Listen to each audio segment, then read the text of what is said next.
Well, hey guys, welcome to today's video. Today we're going to be talking edibles, and you can judge by looking at me pretty clearly that it has gotten cold here again, and it's like that in a lot of the country, and such is life in the springtime. Lots of highs, lots of lows as far as temperature goes, but it's about 42 degrees here today. A little windy, a little cloudy, a little rainy. Terrible weather, but we're only about 10 days from opening our nursery for the spring, so we got a lot to get ready, and we're going to talk today a little bit about the importance of having some edibles in your nursery. Why you need to be growing and selling food plants. This is a really important part of what we do. It'll be more important this year than it's ever been. So we've just increased a little bit this year on our varieties of edibles and numbers of them as well. So I think we can do real well with them. We've already sold quite a few blueberries, for example. We'll talk a little bit more about that as we go in the video.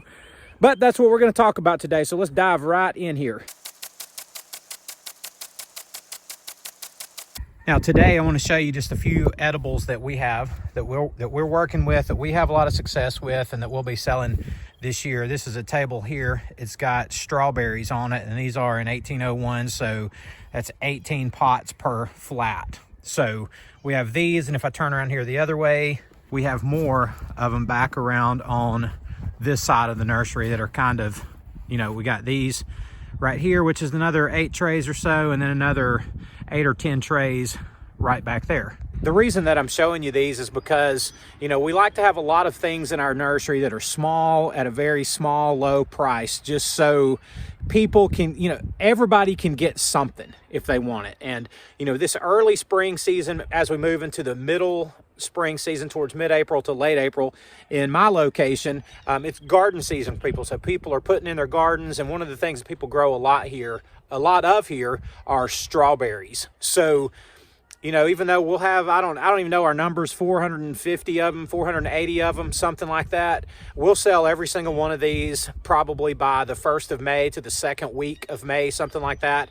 And we do pretty well on them. They're really cheap to buy in, and we can sell them for about $1 to $1.50 a piece and still do really well. So that's just one of the things that we like to offer to our customers. Now, another item, and I mentioned it just a minute ago, but that we've gotten to where we really like to have a lot of them, grow a lot of them, sell a lot of them, is these blueberry plants right here. Now, I have 5 varieties of rabbit eye blueberries, and these just grow really well in our southern climate. And I have 5 varieties because they cross-pollinate each other, and 2 or 3 of them are going to bloom earlier in the season, 2 or 3 of them bloom later in the season. So I always tell people when they come, and, you know, people don't know anything about blueberries, they just know that they want some. So I always get people to buy varieties that bloom at about the same time, so maximum pollination is happening with these. And what a lot of people do is they'll just buy 2 of each of them, and we sell these for about $12 or $13 a piece. So, you know, it doesn't take long for the sales numbers on these to add up a lot. I started out with 300 of them around February the 1st, and, you know, right still in the heart of winter, we sold about 150 of these, and they've just been pretty much sitting here ever since. I'm sure I could have sold them in the last few weeks, but we really wanted to just kind of hang on to them and let them be a part of our opening day. So, you know, we've still got, as I mentioned, quite a few of these blueberry plants. I'm glad to have them. They are starting to leaf out.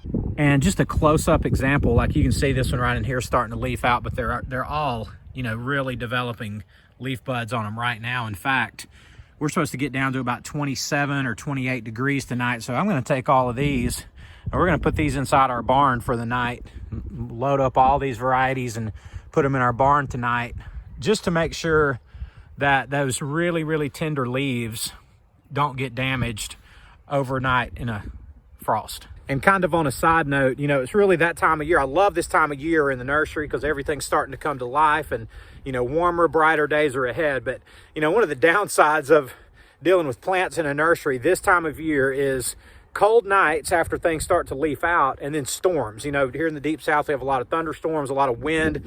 And just to give you an example, we had a lot of wind yesterday, and this is over in our arborvitae area. And just look at all the trees that have blown over out here. I mean, there are hundreds of trees of all sizes that have blown over out here. In fact, in some places, there's hardly any standing. And it's just, you know, part of the deal. What do? You come out here and pick them up. And, you know, it's windy right now, so a lot of them will blow over again today. But such is life, and we just learn how to deal with it. Hey, check this out. Here's Carly with the chicken right there. Like, that kid has a chicken in her hand. She treats that chicken like it's a puppy. Carly, who is that? It's Pearl. That's Pearl, her white chicken. So she loves that dang chicken. Now another plant that I want to show you that we do a lot of, and that is these thornless blackberries. Now this particular variety is called Apache, and this is the first time I've had Apache thornless blackberries. Normally we've had triple crown, but this is just a new variety that I found. I got these in late summer, early fall last year, and they set out here and have overwintered. And just kind of glancing at them, I don't see a single dead one in the bunch. Blackberries always overwinter really well. But during the course of the spring, we will sell all of these that we have. I mean, however many there are here. We'll probably try to propagate a few if we get to that, but they're super, super easy to propagate. Like, I mean, 100% success on them. But that being said, we're always glad to have these. So I've shown you strawberries, blackberries, blueberries. And let's get a closer look at one of these. Now you can see all that new growth on that. Let's see. Get it down here so you can see it a little bit better. This thing's probably only about 6 inches tall, but once the weather gets really warm, this thing will start growing, I mean, literally an inch or two a day, and just get incredibly big, incredibly fast. But we'll be selling them. You can see all that new growth coming right out of here. Those things will turn into long canes, runners. You know, they'll be 6-8 feet long by the end of the summer. So people will buy them just like they are. They're ready to go today. We could sell some of those today. So those are always a good addition in your nursery. Now, the next thing I wanted to show you are, you know, kind of maybe some of the more obvious edibles. And this is a cherry tomato plant that I have in my hand. It's really small, and, you know, it'll grow twice this size in no time at all once we get warm. And, you know, cold weather doesn't last long this time of year, so we're not really worried about that. But, you know, we've got 4 or 5 varieties of tomatoes, and I'm showing just one to you in my hand right here because we've had to put them all inside the house during this little cold couple of days we're having. But, you know, tomatoes, peppers, look, really any of your vegetable plants that your home gardeners use in their vegetable gardens. We sell ours for $2.50 each. We don't have but, you know, a few cents in each one of these, and we're growing these, but we didn't grow them from seed this year. We bought these from a wholesale nursery, even smaller than this. So, and potted them up into these little 2.5-inch pots. So that being said, you always need some varieties, at least a few. We only do a few of tomatoes, peppers, you know, maybe some things like cantaloupes and watermelons kind of as filler type things, and just all the way through the spring. It's really a little bit too early for these plants as far as anybody planting them go. You wouldn't try to plant a tomato now. The ground is just too cold and they're not going to grow. But that being said, having these in your nursery, people like to buy them early, and they'll buy them and they'll just keep them. And there's really kind of this fear of missing out thing a lot of times when it comes to vegetable plants. You know, people want to make sure they get them, you know, before other places are sold out of the varieties that they wanted and that kind of thing. So I'm just showing you this kind of as an example of another edible, and probably one of the more obvious ones on our list of things that we do as edibles, but it's worth mentioning anyway. So don't forget your vegetable starts, especially tomatoes and peppers. Those are always the ones people are looking to buy a lot of. And while I was up here by the house, I wanted to show y'all this hens and chicks that we have. We just had a little piece of this from my mother-in-law's plant in her yard, and we stuck it in this pot and basically propagated it or transplanted, and it has turned into this beautiful thing in just a matter of no time. So that is a beautiful, beautiful plant. Now, y'all may remember that we already did a fruit tree sale back in the 1st of February with our fruit trees. We did fruit trees and blueberries, and we sold most of our fruit trees, not every single one of them, but that was another day and another market to tap into as a nursery person is fruit trees. And I'm mentioning all these edibles today for a couple of reasons, just to give you another idea of some plants that it's good to have in your nursery. But also, at least when you have a nursery that's anything like my nursery, where mostly what we have is shrubs and flowers and stuff like that, you're tapping into a whole different market with edibles. The same people who come and buy flowers are not necessarily the same people who come and buy tomato plants. In fact, they are not.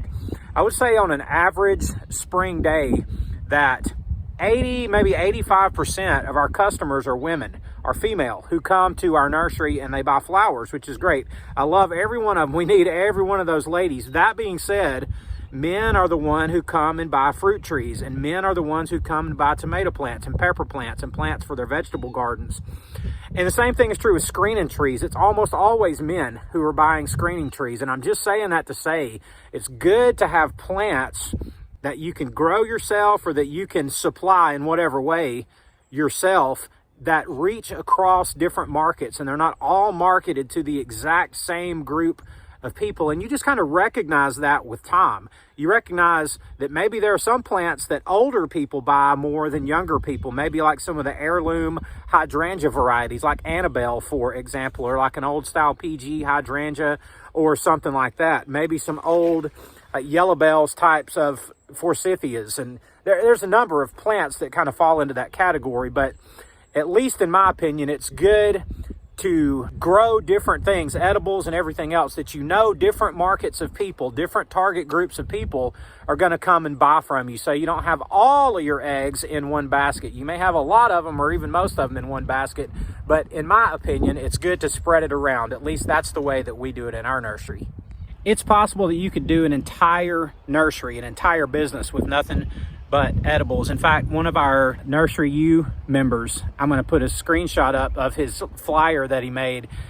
So by making a simple flyer and hanging up around town and some Facebook posts, he had his very first plant sale ever about a week ago, and all he did was edibles. That's all he had, and did really well, about $2,000 in sales, and has plants left over to sell more. So there's a huge market for edible plants, and it's hard to stress that they can be much more than just a little bitty part of what you're doing. They can be the entire thing. But however you look at it, whether you want it to be a big part of what you're doing, a small part of what you're doing, or all of what you're doing, there's no doubt that edibles have a place in your nursery. So when you add all of it up, from the tomato plants, the strawberries, blueberries, blackberries, fruit trees, all of it, we plan on selling somewhere between probably 2,000 and 3,000 edible plants to our customers this spring. Some of them are really good money makers. Some of them are not the best money makers, but all in all, it works out really good for us, and we're thankful to be able to do this and to be a supplier of not just pretty flowers and shrubs, but also of things that people are putting in their gardens and using for their own production of food for themselves. So we're really glad to be able to do that. Well, guys, that's going to do it for today's video. I hope the little message here about edibles is helpful to you. Maybe learn something, maybe sparks your imagination, maybe gives you some ideas, but we're just going to keep growing them, keep selling them, and that's good for us and it's good for our customers. Well, guys, I love y'all. Thanks for watching, and we'll see you on the next one.